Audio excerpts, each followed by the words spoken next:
The black armored Audi A8L moved on Maplewood Drive at a speed accurate to the mile, as if it were controlled by a military navigation system inside. Admiral Patricia Walker was oblivious to the absolute quiet the car provided. That silence was not luxury, but a security requirement, a necessary layer of insulation between her and the chaotic world outside. Outside, the morning sun of the Seattle metro area shone brightly, but to Walker it was just a monotonous gray.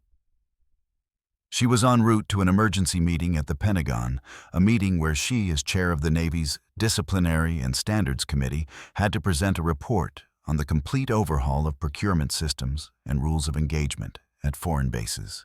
The importance of the documents in the leather briefcase on the passenger seat could change the fate of thousands of sailors. Suddenly, flashing red and blue lights appeared from behind, disrupting the perfect balance in the cabin. Walker did not flinch. A career-flying FA-18. Hornets in commanding strike groups had taught her that flinching was a luxury. She merely glanced at the dashboard clock, 8:00 a.m. She had 15 minutes to reach the naval base Bremerton before transferring to a secure military vehicle. She pulled the car over a maneuver that was perfectly smooth and law-abiding. The door of the black and white patrol car opened, and Officer James Carter stepped out. Carter, with badge 6621 gleaming on his chest and aviator sunglasses, did not walk. He strode a heavy, deliberate display of authority. His right hand rested lightly on his sidearm, an unnecessary gesture for a routine traffic stop, but a clear statement he was in control. Carter's eyes scanned from the armored Audi A8 through the tinted window to the silhouette of the woman of color inside the car. With its exorbitant value and subtle details usually seen only on diplomatic or CEO models, it instantly triggered a false suspicion in Carter's mind. He approached the window and knocked sharply. Walker slowly lowered the window just enough to communicate. The smell of cheap cologne and sweat flooded the cabin, shattering the sterile atmosphere inside. "License and registration," Carter growled with no polite greeting. Walker, with dark brown skin, deep black eyes, and her hair cut short and neat, according to military regulations, looked directly at him. "Officer, I am en route to a critical mission." What is the reason for this stop? Her composure made Carter frown. He was used to fear's stuttering or defiance. This absolute self-possession was a challenge. "Critical mission," Carter laughed a dry, grating sound. He bent down low, his eyes hidden behind the sunglasses, staring at her with unconcealed contempt. "Listen, lady, a woman like you driving this expensive car in this area right next to a major military base is illegal. I suspect organized criminal activity. Get out of the car, now." It was racial contempt. Blunt and undisguised, it was an abuse of power. From the first second to James Carter, the car was the evidence, and Patricia Walker's skin was the conviction. In that moment, Admiral Patricia Walker felt no anger. She felt a cold calm set in. This calm was not instinct, but the result of 30 years of training. She was the first woman in Navy history to fly the FA-18 fighter jet. She had survived 75-hour interrogations in the SIU Survival Evasion Resistance and Escape Program, and she had navigated hundreds of political crises at the Pacific Command. Her heart rate remained at 55 beats per minute. She was not a panicked victim. She was a commanding officer in the process of a tactical situation assessment. She recalled her first rule in the intelligence room: let your enemy believe you are harmless. Carter had no idea who he was dealing with. He thought he was catching a big fish for a promotion. He did not know he had just challenged the entire defense system of the United States. Walker's steel-wrapped in silk demeanor kicked in. She decided to comply to let Carter violate every remaining procedure. "Understood," Walker replied, her voice low and clear. "I will retrieve my documents." She reached her hand slowly towards the specially designed military satchel on the passenger seat. That was Carter's violation way under traffic law. A driver has the right to retrieve their identification and registration. But to Carter, that slow gesture was an insult. He immediately tensed his hand, tightening on his weapon. "Do not move." Carter roared, his voice cracking with tension and surprise. "I said, do not move. Keep your hands where they are. You are now suspected of drug or weapons possession." "What are you trying to conceal?" Walker stopped, her fingers just inches from the satchel. Inside the satchel was her top-secret CIA sensitive compartmented information clearance card, her military ID proving her identity and rank. Carter had prevented her from verifying her identity. The conflict was established. Walker was attempting to de-escalate by complying with the law. Carter was intentionally escalating because of prejudice. Officer Patricia Walker said, her voice devoid of emotion, "I was simply trying to retrieve my identification as you requested." Carter did not listen. He turned, grabbing his radio dispatch. "This is Unit 6621. Request immediate backup. At Maplewood Drive and 4th Street, situation escalating. Suspected organized crime. Request 2 units emergency assistance." Time moved slowly. At 8:16 a.m., after dispatch had already confirmed that the vehicle was clean, Carter requested backup anyway without ever asking her name. And we waited. At 8:18 a.m., a second patrol car arrived, screeching to a halt with flashing lights. Officer Ethan Brooks stepped out of the second car. Brooks was a younger officer with worried eyes and an alert but not aggressive demeanor like Carter. Walker observed Brooks. She knew Brooks was the key. He was the intermediary, an officer caught in his colleague's error. Ethan Brooks approached, looked at the armored Audi, then at James Carter, then at Patricia Walker. He felt an inexplicable tension in the air. Walker saw the opportunity. She looked directly into Brooks' eyes through the window, just enough for Brooks to feel that absolute focus. Her eyes were not pleading. They were assessing. She was planting a seed of doubt. Officer Patricia Walker's voice was low and clear, ensuring that both patrol car dash cams were recording every word. "I am on my way to an emergency Department of Defense meeting at the Naval Base Bremerton. Your colleagues' actions are without legal basis, and you are violating my constitutionally protected freedom of movement. Do you wish to verify my ID now?" The direct authoritative reference to the Constitution and the Department of Defense made Brooks freeze. He glanced at Carter, who was breathing heavily with fury.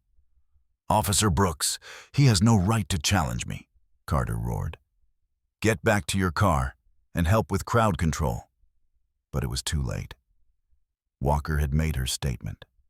She did not need to shout. She had said enough for the system to take notice. Her authority was not a siren. It was cold truth wrapped in legal terms. Carter, completely losing control, turned back to Walker. "Get out of the car now. Hands on the steering wheel." He was no longer requesting documents. He had escalated from a traffic stop to detention. Walker slowly raised both hands, placing them on the steering wheel. She offered a slight smirk. Carter's violation was complete. The evidence collection phase had begun. She knew she was about to endure humiliation, but the price Carter and this police department would pay would be manifold greater than any personal embarrassment. The hot asphalt of Maplewood Drive began to radiate heat. But for Admiral Patricia Walker, her focus created a cold zone all its own. When Officer Carter bellowed the order to exit the vehicle, she complied with calculated slowness. "Out of the car, hands where I can see them," Carter commanded, his voice filled with triumph. Walker stepped out. She did not bow her head, nor did she rush. She wore a perfectly tailored charcoal gabardine suit, making her look like a senior political leader, rather than a regular citizen stopped in traffic. "I am complying with all requests. I repeat, this is an unlawful detention," Walker stated, directing her voice clearly and deliberately toward Carter's body cam. I am verbally recording every violation. Carter sneered. Of course, lady, all criminals say that. That was the final insult Walker permitted him to utter before triggering her response. Carter began a rough pat-down search, patting her hips and shoulders with unnecessary carelessness. Meanwhile, Walker activated the observation posture she had learned during her naval intelligence training at Fort Lewis. This was a psychological state that allowed her to separate emotion from data. She was not Patricia Walker, the humiliated citizen. She was the tactical brain noting the time, 800 a.m. A 5-minute detention without ID verification, noting the location 4 unnecessary touches to the waist and shoulder, violating standard search protocol, noting the badge number. She meticulously recorded James Carter's badge number 6621 and Ethan Brooks's badge 8743. In analyzing the body language, Carter's breathing was shallow and rapid, his pupils slightly dilated, leading to the conclusion, high deception stress level. He knew he was doing something wrong. I am done with the search, Carter said, slightly out of breath. No weapon. Hands behind your back. Brooks stood there, confusion evident on his face. He looked at Walker's expensive suit, her icy composure, and then at Carter's unprovoked aggression. Carter, did we check the plates? Brooks asked, his voice low. Carter glared at his colleague with hatred. Shut up, Brooks. I am in charge here. She fits the criminal profile. I will verify at the station. As Carter was pulling Walker toward the patrol car, Walker's eyes scanned the crowd beginning to gather. She was not looking for pity. She was looking for authorization. And she found it. Standing about 50 meters away, next to an olive-drab SUV with military license plates, was Army Major Daniel Thompson. Thompson, a Judge Advocate General JAG Corps officer, was Walker's military aide and most senior legal advisor. He was in civilian clothes, but his rigid military posture was unmistakable. Walker executed a nonverbal command sign. A slight jerk of the left shoulder, the tactical sign they had agreed upon for high-risk situations. I am illegally detained. Activate Emergency Protocol Alpha. Thompson understood. His eyes were focused and cold. He did not hesitate. He pulled out an encrypted satellite phone from his jacket and began recording video collecting every violation by Carter. A coded, encrypted call was placed to the Chief of Naval Operations Center, CNO Ops Center, reporting, Admiral Walker is being unlawfully detained by a local police officer. Request Naval Criminal Investigative Service, NCIS, immediate intervention and contact with the Department of Defense, Inspector General DoD IG Office. This action activated sovereign immunity, elevating the incident to a national security level far beyond the jurisdiction of the local police department. Carter, unaware that the fate of his career was being sealed through an encrypted call, had reached the peak of his abusive power. He pulled Walker's arms behind her back. Violation 2, handcuffs. The metallic click shut of the handcuffs echoed in the morning air, a heavy jarring sound, as if the gavel of the court-martial had just come down. Walker felt the pain as the handcuffs tightened, but her mind remained completely detached. She looked directly into Carter's body, cam lens, speaking every word with the precision of a military oath. Officer James Carter, badge 6621. You have just handcuffed a senior commanding officer of the United States Armed Forces.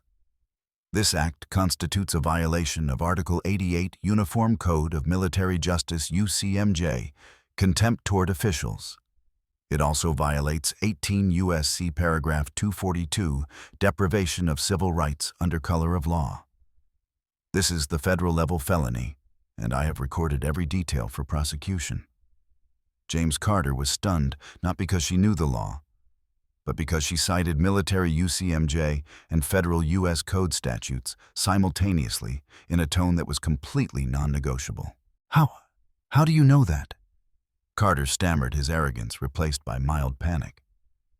I know it because I taught that law for 20 years. Walker replied simply. Carter ordered Ethan Brooks, search the car. Hurry up. Brooks, with a pale face and sweating profusely, reluctantly began the search. He had heard Walker cite the UCMJ. He knew everything was spiraling out of the local police department's control. When Brooks opened the car door, he found the military satchel Walker had originally tried to retrieve. Inside was the Department of Defense Common Access Card, DoD CAC rank of Vice Admiral 08, and vehicle registration issued through Naval Asset Management, proving the armored Audi was property owned or managed by the federal government. Carter Brooks called out, his voice shaking. This is real." Carter, still standing next to Walker, ignored him. "Fake. Anyone can fake papers. Check the trunk." Brooks reluctantly followed the order. He pressed the trunk release button and froze. The image was irrefutable evidence. Inside, not suitcases or gym bags, but a navy dress blue uniform, meticulously hung in a garment bag, bearing a large Department of Defense seal on the jacket. Shoulder boards were 3 glittering silver stars, the rank of Vice Admiral. Next to it was a neatly placed cover hat with the flag officer insignia. Carter stepped over and looked into the trunk. His arrogance instantly evaporated like ice hitting acid. "No way." Carter mumbled, his voice now a whisper. Walker, still tightly handcuffed, savored this moment of divine justice. She did not need to speak. The uniform spoke for her. Walker's voice was clear and authoritative. "You have just detained a Vice Admiral of the United States Navy who is en route to the Pentagon on charges based on prejudice and a refusal to verify this vehicle is federal property. That uniform is not a costume. It represents 30 years of service, thousands of flight hours, and the command authority over thousands of sailors." By this time, Major Daniel Thompson had approached closer, his satellite phone still recording. He announced clearly into the encrypted radio command order, confirming illegal arrest of Vice Admiral Walker, U.S. Navy. Jurisdiction is immediately transferred to the Department of Defense Inspector General and the court-martial request. Military Police MP intervention to secure the scene and the commanding officer. Walker turned to Carter, her voice colder than ice. "I am being unlawfully detained.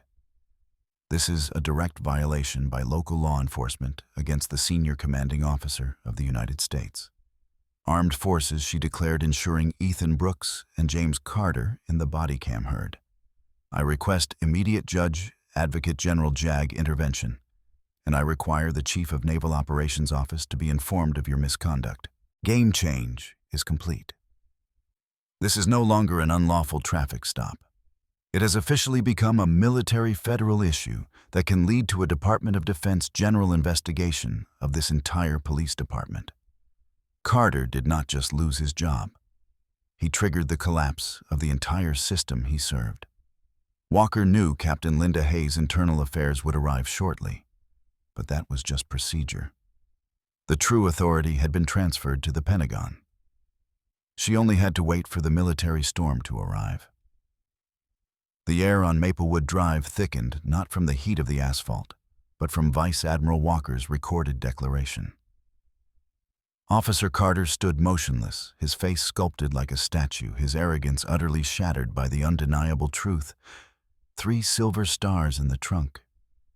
The metallic sound of the handcuffs still echoed, but then a new sound cut through the tense silence. Carter's radio crackled with a completely different voice.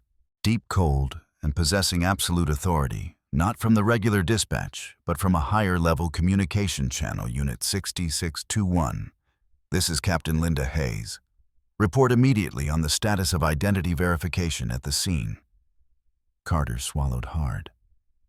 That was the voice of Captain Hayes, the head of Internal Affairs, known for her uncompromising nature and only intervening in high-risk cases, usually involving constitutional allegations or major security issues.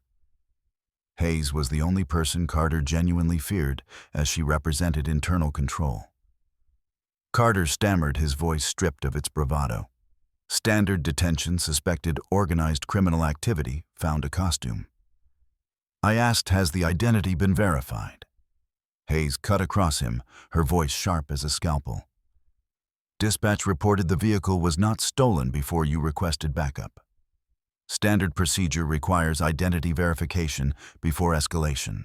Carter, have you violated procedure or not? Hayes's question was not a probe. It was an accusation. She was not asking what was happening. She was asking what had been violated.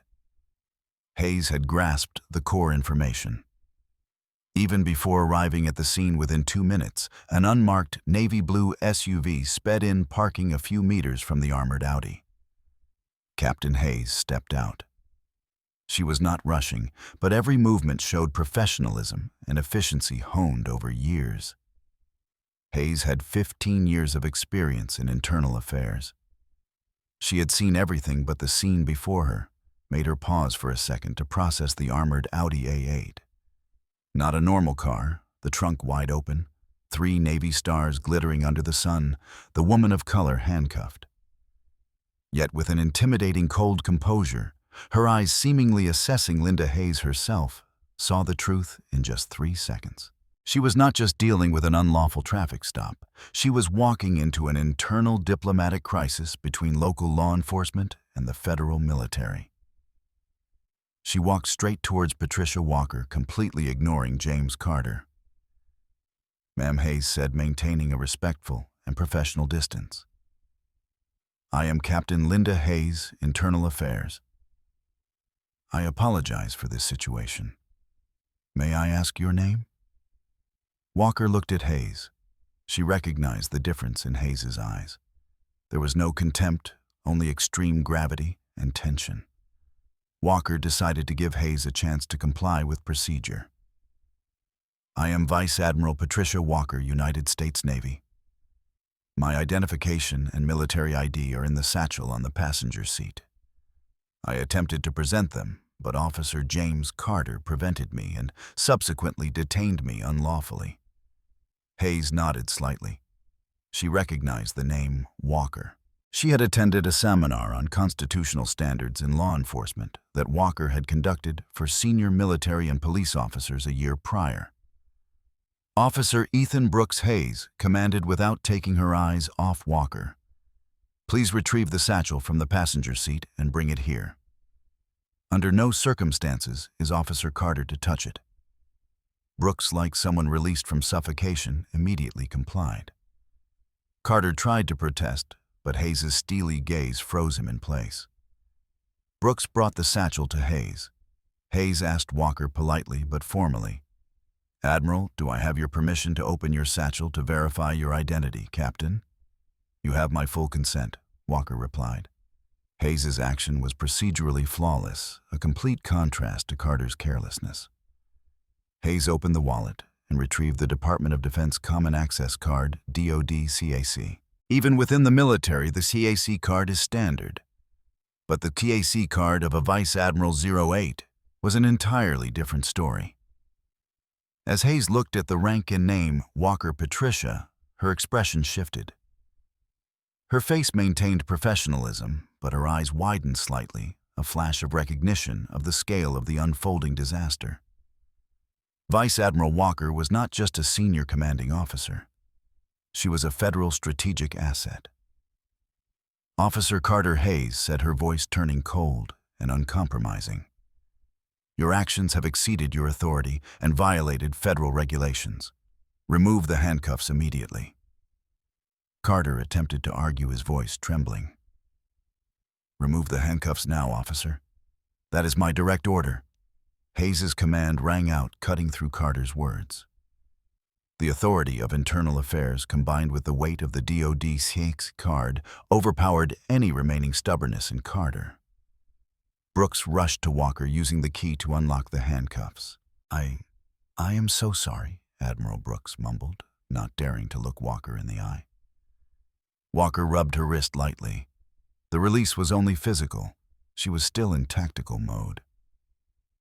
Hayes turned to Walker, completely ignoring Carter, who stood rigid with anger and fear. "Admiral Walker, my deepest apologies. I will escort you to the station. This matter is outside the jurisdiction of the Patrol Division, King County Police Department." "To the station," Walker asked, her voice still low and devoid of emotion. I will only go to the station under one condition. Hayes took a deep breath, knowing the condition would be a command, not a request. Ma'am, what condition? I require an immediate phone call right here before we leave the scene. The call must be made over a secure channel and recorded by your body cam. I need to notify the Chief of Naval Operations Command of this mission disruption. Hayes, fully aware that this would officially place the police department under federal scrutiny, had no choice but to comply. Of course. Admiral Walker took the encrypted satellite phone from Major Daniel Thompson, who had now approached. She dialed, her voice shifting into military operational language, precise and concise. Naval Operations Command, this is VADM Walker. Call sign Neptune Sierra 6. I am experiencing a mission disruption on Maplewood Drive by local law enforcement. I have been unlawfully detained and subjected to a severe civil rights violation. She paused, listening to the response from the other end. Likely the Chief of Naval Operations Officer, affirmative. The incident has escalated from an unlawful traffic stop to a security lapse and a direct violation of the Uniform Code of Military Justice. Request activate Department of Defense Inspector General DOD IG and a joint JAG task force immediately. I will proceed to the local police department to provide a witness statement and evidence. Major Daniel Thompson is requested to bring the complete white paper and supreme disciplinary records to the police station. Within 30 minutes, mission transfer jurisdiction to the federal military. Walker ended the call. Her voice never rose once during the entire process, but her authority permeated the entire scene. Carter heard it all. Naval Operations Command, Department of Defense Inspector General, Joint JAG Task Force. Carter's face shifted from arrogance to sheer panic. He did not just realize he had detained a vice admiral. He had inadvertently pulled the thread on an interagency investigation that would ruin not just his individual career, but the police department's funding and military cooperation. Carter's moral collapse was complete. He stood there, his body rigid with fear, realizing he had gravely violated the very law he was paid to uphold his entire life. He had treated one of the military's most senior commanding officers like a criminal merely because of her skin color in her car. Hayes looked at Carter with a cold, unforgiving gaze. She knew Carter had dug his own grave, and now she was responsible for ensuring that the principle of accountability was served. Officer James Carter, Hayes commanded, you are immediately suspended from duty. Hand over your badge and weapon to Officer Ethan Brooks. You will stand by your vehicle until summoned by Internal Affairs. Walker nodded to Hayes, a rare sign of respect. Thank you, Captain Hayes. I will accompany you. Please take me to where I can continue building the evidence for this department's systemic failure. She stepped into Hayes' car. The traffic stop was over. The military legal war was just beginning. Captain Hayes' unmarked SUV glided through the King County Police Department gates. No sirens. But carrying an atmosphere of tension heavier than any chase, Vice Admiral Patricia Walker sat in the back in complete silence. She was not a prisoner, but a commanding officer under protection, and her presence created a crisis from within. Linda Hayes did not take Walker to the crime processing area or the standard interrogation rooms. She drove straight to the administrative staff parking lot and escorted Walker through the back door, going directly up to the second floor where the chief's office was located. Chief Michael Reynolds' office was spacious, but the natural light was not enough to dispel the tension. Reynolds, a middle-aged man with a tired face and a uniform that was no longer pristine from the start of his shift, jumped up from his desk as soon as Hayes opened the door. Admiral Walker, thank you for coming. Reynolds stammered, his voice filled with subservience. I deeply apologize for this terrible misunderstanding and misconduct by my officer. I assure you the matter will be handled. Walker cut him off politely, but decisively. Chief Reynolds, this is not a misunderstanding. This is a deliberate abuse of power and a direct violation of the Fourth Amendment of the U.S. Constitution against a senior military officer. My purpose here is not to receive an apology, but to provide evidence for the Department of Defense investigation." Reynolds paled. He had received a brief call from Hayes, but hearing the phrase Department of Defense directly from a vice admiral's mouth turned confusion into genuine panic. Of course, Admiral Reynolds said, rushing to offer her a seat in the leather chair opposite his desk. "We are cooperating fully. Officers James Carter and Ethan Brooks are in the waiting room. We will collect their statements immediately." Walker did not sit. She stood creating a psychological dominance. "Good, but I want to clarify the roles. I am not a witness. I am the authorized agent collecting evidence for the Chief of Naval Operations Joint JAG Task Force. I will interrogate the officers according to Navy procedure. I require a camera-equipped interrogation room and the presence of Major Daniel Thompson, my military aide, who will arrive with the records." Reynolds nearly collapsed in relief. Walker wanted to interrogate. That meant the FBI or the Department of Justice would not be arriving immediately. This was an internal military-led battle. "Absolutely. Captain Hayes will take you to interrogation room 2. I will have Thompson brought up as soon as he arrives." Interrogation room 2 was a small windowless room with a heavy metal table and cold fluorescent lighting. Major Thompson had arrived carrying an encrypted military laptop and a briefcase filled with records. Walker sat opposite Carter. Hayes stood as the observer by the door. James Carter sat rigidly, trying to maintain a tough facade under the supervision of his union representative, who sat beside him. Officer James Carter, Patricia Walker began, her voice frighteningly calm. "I am not here to threaten you, but to understand the underlying reason for your actions. Recount the traffic stop from your perspective starting at 8:14 a.m. Carter began his practiced narrative. He saw a luxury car inappropriate for the area suspected money laundering drug activity and acted on officer instinct.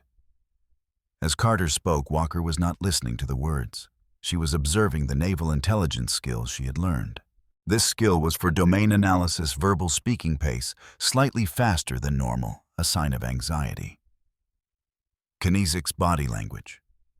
Carter frequently reached for his collar to loosen it, a sign of tension in the throat area.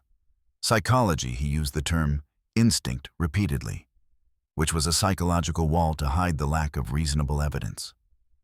Micro-expressions, when he said I acted for public safety, the corner of his eye twitched slightly.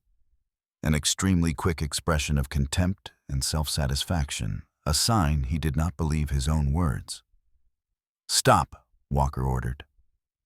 When Carter finished, Officer Patricia Walker asked, "Are you aware I served 8 years in naval intelligence specializing in deception pattern analysis?" Carter immediately stiffened his eyes, widening uncontrollably. Walker called the panic reflex. "Your body language, vocal stress zone, and facial micro-reflexes all indicate you are deliberately concealing the truth. Let us help you remember." Walker nodded to Major Daniel Thompson. Thompson turned the laptop toward Carter, displaying a document, the official dispatch log, time-stamped and verified by the JAG task force. Officer Carter Thompson said, his voice dry and decisive, at 8:14:32. "You called the station requesting a license plate check on the Audi A8. The dispatch log confirms, at 8:15:19. Vehicle check, no warrants, no violations, no match with any criminal records." Thompson pointed to the screen. "After being informed by dispatch that the vehicle was entirely legitimate, you took the following actions at 8:16:05. You called for backup requesting 2 units declaring suspected organized criminal activity. At 8:21:44, you handcuffed Admiral Walker." Thompson looked directly at Carter. "Officer Carter, if the vehicle was cleared by dispatch and there was no other reasonable justification than the fact that Miss Walker is a woman of color driving a luxury car, then what was the basis for your escalation?" Carter was speechless. He turned to the union lawyer, but the lawyer merely shook his head, knowing there was no defense against this ironclad evidence. Carter's action was not a procedural error. It was a deliberate act of ignoring evidence to satisfy prejudice. Walker signaled. Carter and his lawyer were escorted out. Officer Ethan Brooks walked in. He looked like a man who had just woken up from a nightmare. Officer Ethan Brooks Walker began, her voice softening slightly, a tactical adjustment to build trust.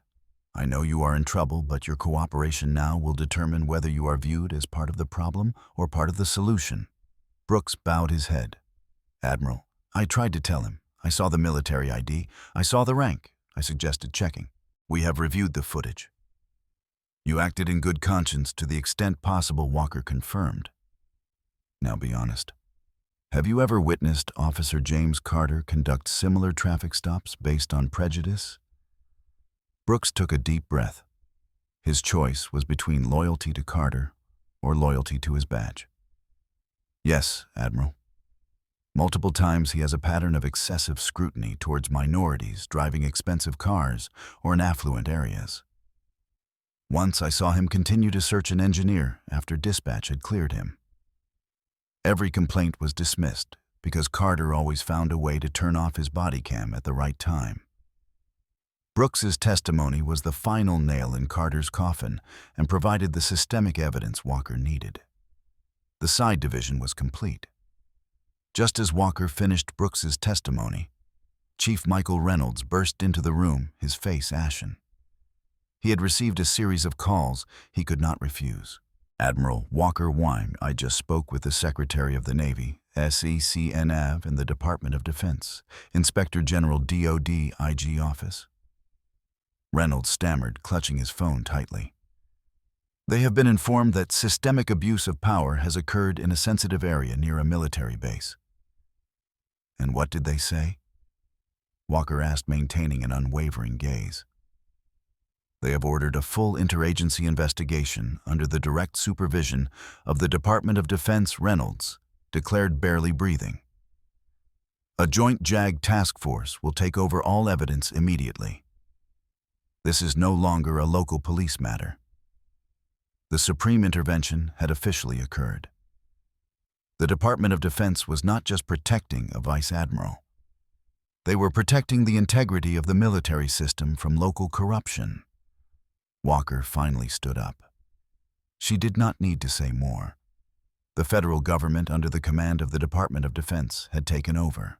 Chief Reynolds Walker said, her voice returning to her official demeanor, I need you to prepare the following records for transfer to Major Daniel Thompson within 2 hours. Comprehensive personnel file of Officer James Carter, including all evaluations, disciplines, and the entire 14 previously dismissed civil complaints, along with the reasons for dismissal.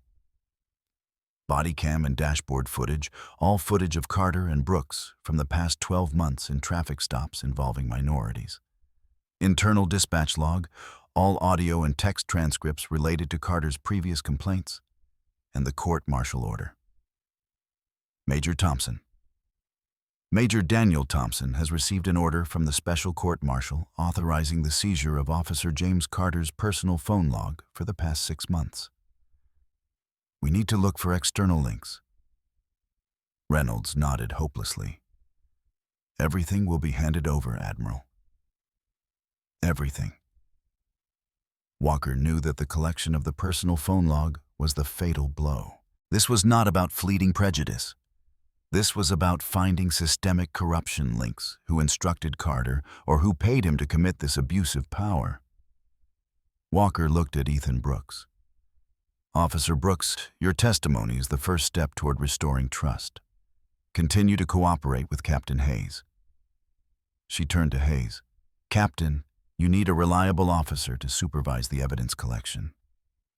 I trust you. Hayes nodded, her eyes showing determination. She had chosen her side. Walker and Thompson left the police department not as a freed citizen, but as an admiral on a mission with enhanced authority. The confrontation was over. The prosecution phase awaited at the Pentagon. The Maplewood Drive incident was officially classified as a Department of Defense DoD strategic security and integrity issue. Due to the sensitive nature involving senior personnel and the potential for corruption in the national defense supply chain, the emergency hearing was not held in any ordinary courtroom, but in the Joint Chiefs of Staff briefing room at the Pentagon, the nerve center of the U.S. military. The briefing room was designed to impose authority and eliminate all distracting elements. There were no windows, only harsh light illuminating the large U-shaped conference table made of black marble from the ceiling, creating an atmosphere of cold, impassive seriousness. Every detail in the room evoked the absolute power of the federal military. On the walls, embossed bronze banners bore the names of senior officers who had served on the Joint Chiefs of Staff, creating a sense of historical weight and unshakable responsibility. The hearing panel was an assembly of supreme authority, each member carrying the weight of a federal agency, each having read the emergency summary. The chairman of the Judge Advocate General's Corps, JAG Corps, a 4-star Army general presiding over the hearing, was the authority with the power to order a general investigation and overhaul of any organization related to military interests. He represented the supreme legal authority of the joint forces, and his gaze showed deep displeasure. He wore a general's uniform with high-ranking decorations on his chest, adding to the sense of solemnity. His composure was a sign that the severity level was beyond all expectation. The Department of Defense Inspector General DoD IG represented the Oversight and Anti-Corruption Agency, focusing on the incident's connection to defense contracts and federal fraud. His presence underscored that the focus had shifted from police abuse of power to national corruption.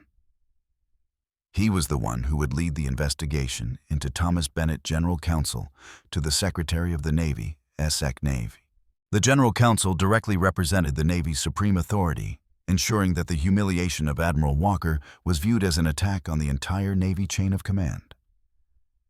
He sat taking detailed notes, displaying cold professionalism, ready to initiate necessary legal actions, facing the panel and Chief Michael Reynolds.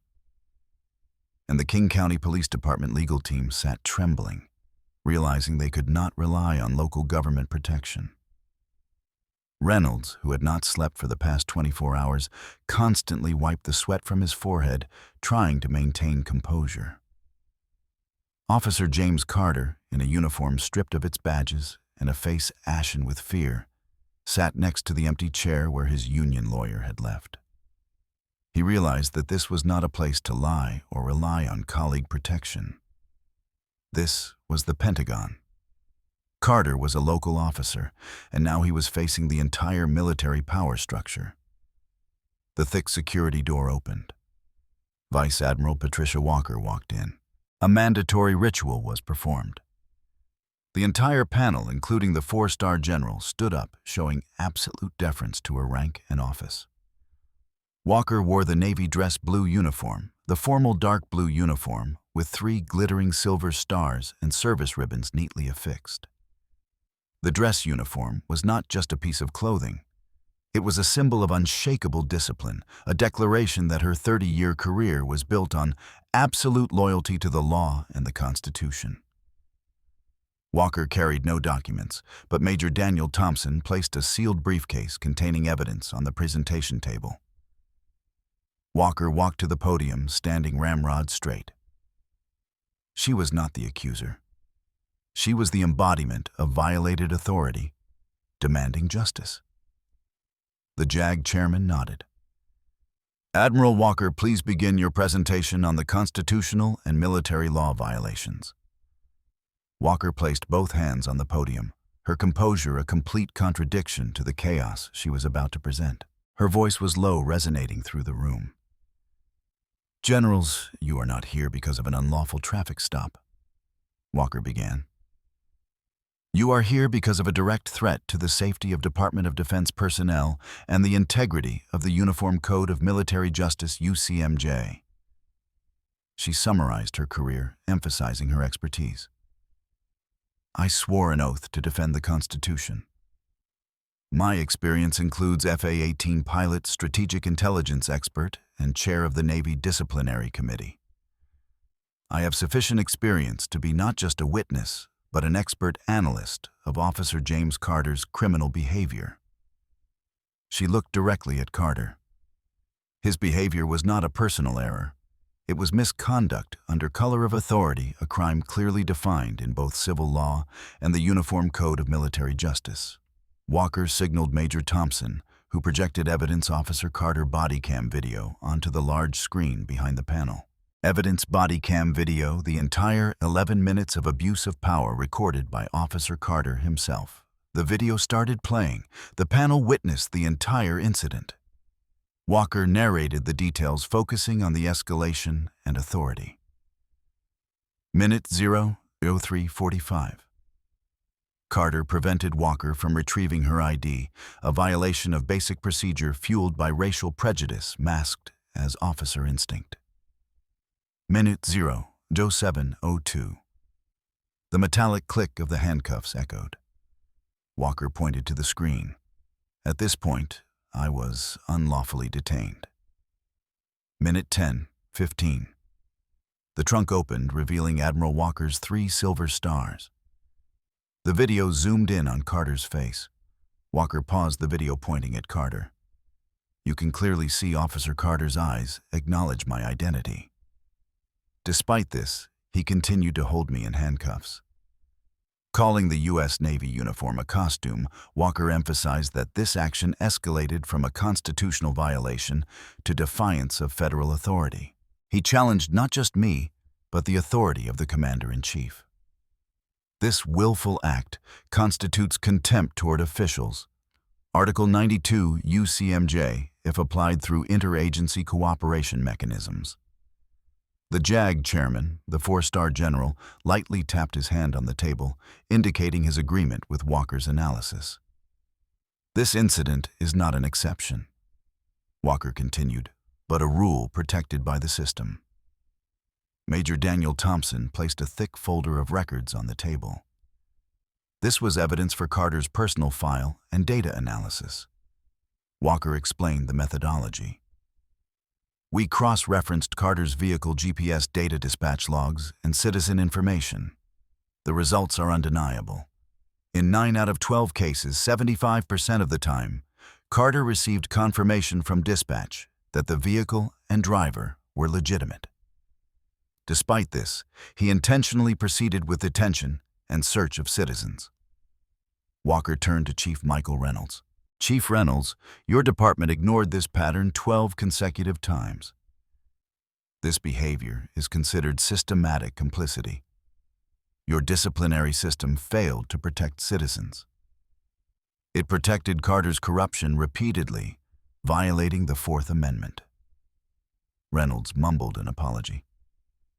Walker emphasized that a pattern of 75% of actions violating procedure after receiving a legitimate order from dispatch proves the deep-seated rot in the police department's culture. This is the evidence that this agency requires absolute intervention from the Department of Defense. Walker transitioned to evidence 3, the most shocking revelation. The target of this traffic stop was not the Audi. The target was the public humiliation of an admiral who dared to stand against national defense corruption. She detailed the connection, a suspicious financial transaction. Carter received a significant payment from an offshore account a few days before the traffic stop. This payment was linked to a subsidiary of Sentinel Defense Logistics, the company I signed an order to strip a $360 million contract from due to fraud. Encrypted conspiracy phone logs show 27 encrypted calls between Carter and Richard Doyle, former CEO of Sentinel. The final call was 2 hours before I was stopped. This is irrefutable evidence of conspiracy and personal retaliation intent. Walker concluded Officer Carter was hired by Richard Doyle to publicly humiliate a senior officer of the United States Navy in retaliation for my anti-corruption decision. This behavior constitutes not only a civil crime, but a direct threat to the functioning of the Department of Defense and national security. Carter collapsed onto the table, trembling uncontrollably. The silence in the Joint Chiefs of Staff briefing room was not the silence of consensus, but the cold silence of strategic judgment. After Vice Admiral Walker concluded her presentation of evidence, the third, revealing the link of organized corruption between Officer Carter and defense contractor Richard Doyle, there was no room for defense. The chairman of the Judge Advocate General's Corps, JAG Corps, a white man over 60 in a 4-star uniform, with an authoritative stance and a cold, commanding face, slowly placed his pen down. He looked directly at Chief Reynolds, his gaze not angry but calculating the system-wide damage coldly. Chief Reynolds, the general, spoke, his voice carrying the weight of the entire federal military.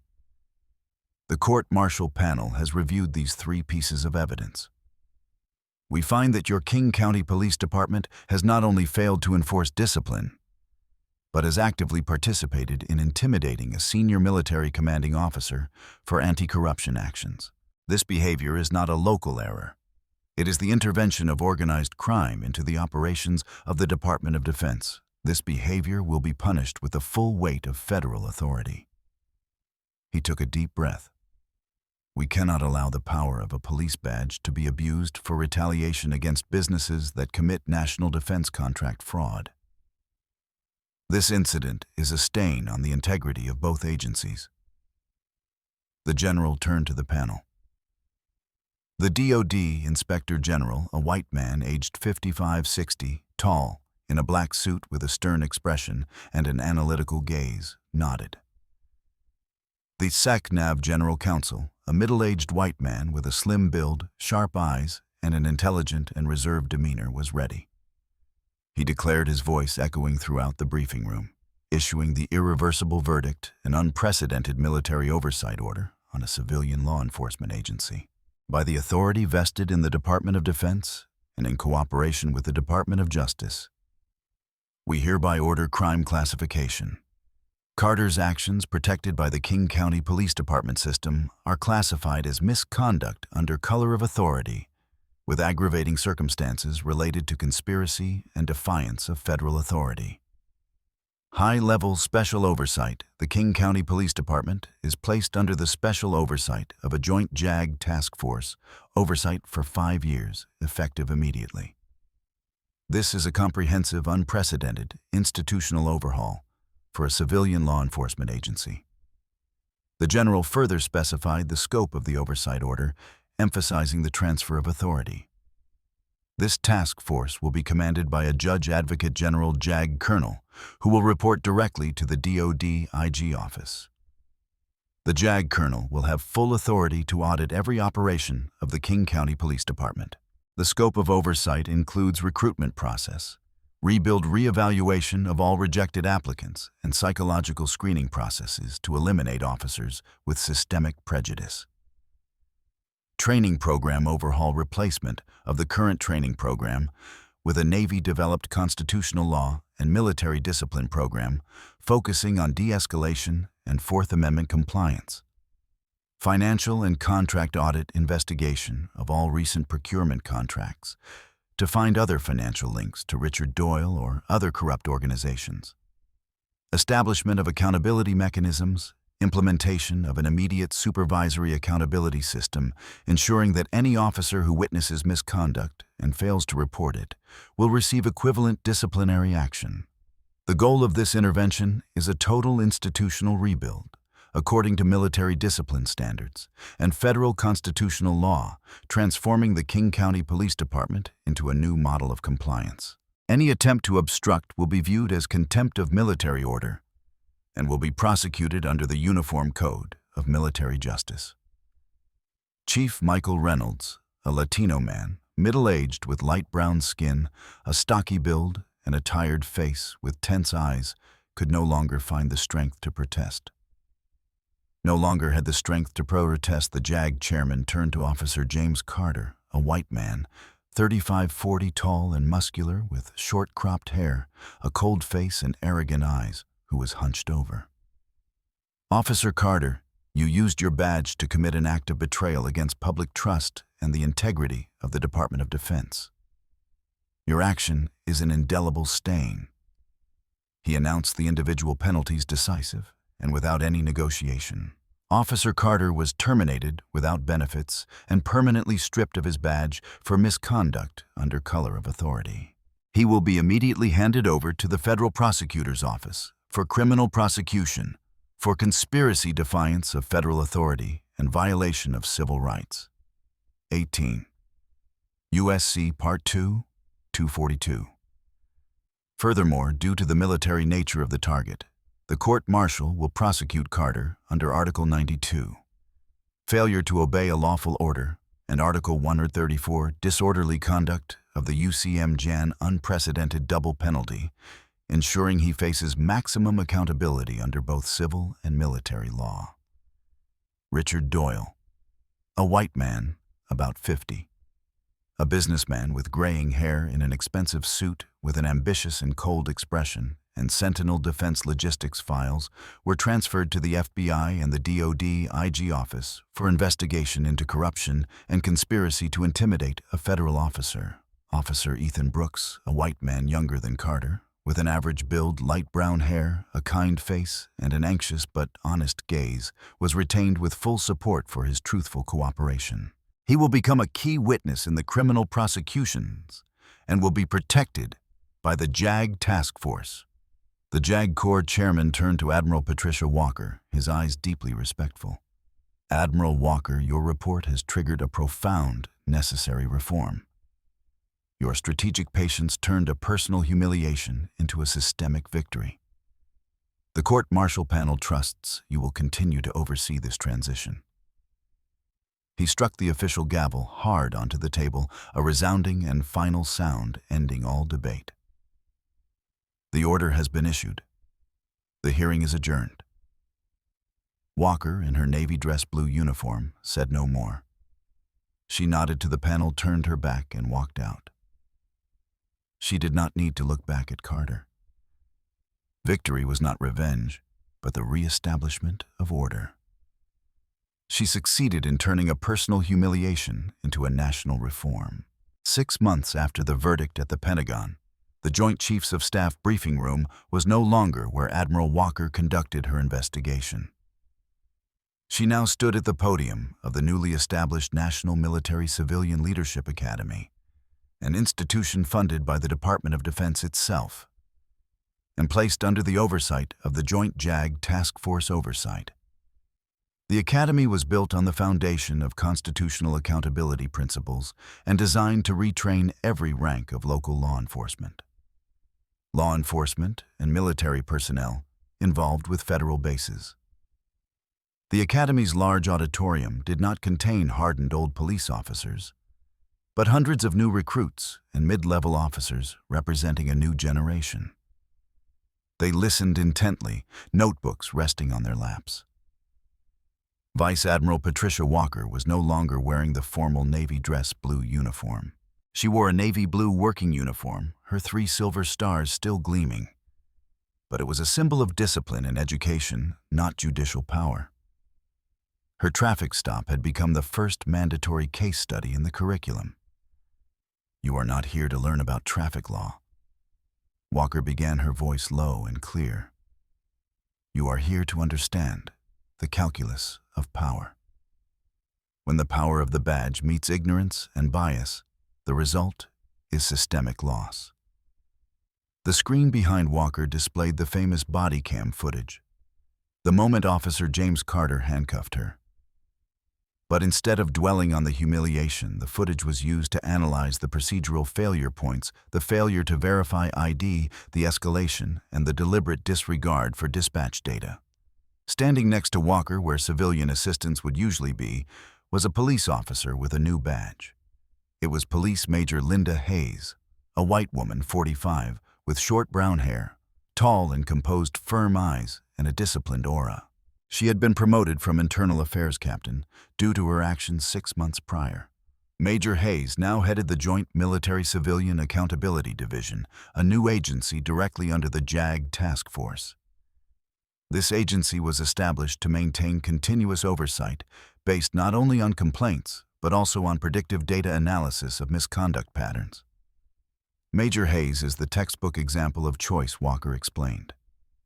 She could have chosen loyalty to a colleague, Officer Carter, or loyalty to the constitutional law in her badge. She chose the latter. Hayes's rapid promotion was a clear message. Honesty and constitutional compliance were the path to advancement in the new system, not cover-ups. She had provided evidence against her colleague, accepted immense professional risk, and now she was the chief architect of change. Walker moved to the core of the lecture, systemic evidence of the reform's effectiveness. She provided not just promises, but concrete numbers audited by the DoD. Walker presented the audited figures. In the 6 months of the JAG Task Force's operation, the number of civil complaints had decreased by 55% compared to the same period the previous year. The number of unlawful detentions had decreased by 62%. Cooperation between the King County Police Department and the Naval Station had increased by 8%, significantly improving area security and showing that trust could be rebuilt, but only with external intervention and resolute oversight. These figures are the receipts Walker emphasized.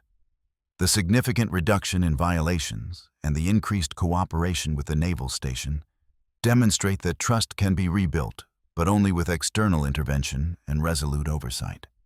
The King County Police Department is now the national pilot model for other police departments under DODIG investigation. The success of the financial audit and anti-corruption efforts was also mentioned. Contract terminations with corruptly linked contractors had saved the national defense budget tens of millions of dollars indirectly, proving that the traffic stop was a small operating cost to expose a larger criminal network. Walker projected the final 2 photos onto the screen, creating a sharp contrast in career choices. Officer James Carter photographed at federal court with handcuffs and a haggard face. Carter's fate terminated without benefits and convicted of federal civil rights violation and failure to obey a lawful order, Article 92 UCMJ. He is currently serving his sentence.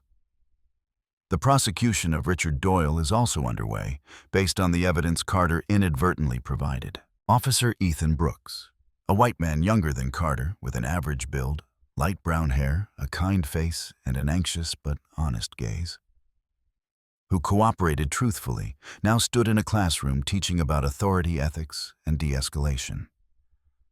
Brooks's role, he was retained, demonstrating that an officer can acknowledge the system's flaws and become part of the solution. He is the new training officer who will teach recruits how to wear the badge with honor. This contrast was the most powerful lesson. Walker did not seek to destroy. She sought to reuse and rebuild. She removed the rot and gave opportunity to those with conscience. Walker stepped to the front of the podium, her gaze sweeping across every new recruit. This incident started with a moment of racial bias and abusive power against me, a Navy admiral. But the outcome is not about Patricia Walker. The outcome is about constitutional principle. She concluded with a resonant call to action. The badge you are about to wear does not grant you the right to act without question. It grants you a responsibility, the highest responsibility, to serve the people, not your prejudice. The power of the badge is only responsibility. An officer's true strength lies in loyalty to the Constitution, not to a colleague, not to the chief, but to the document that established this nation. I witnessed justice triumph not with guns, but with the precision of data and the persistence of honesty. My personal incident became the catalyst for national reform. Walker looked directly into the recording camera. Justice was served flawlessly. If you believe in this reform and accountability, share the story. Because we have proven that justice does not only wear a judge's robe. Sometimes justice wears a navy dress blue uniform and carries analytical data.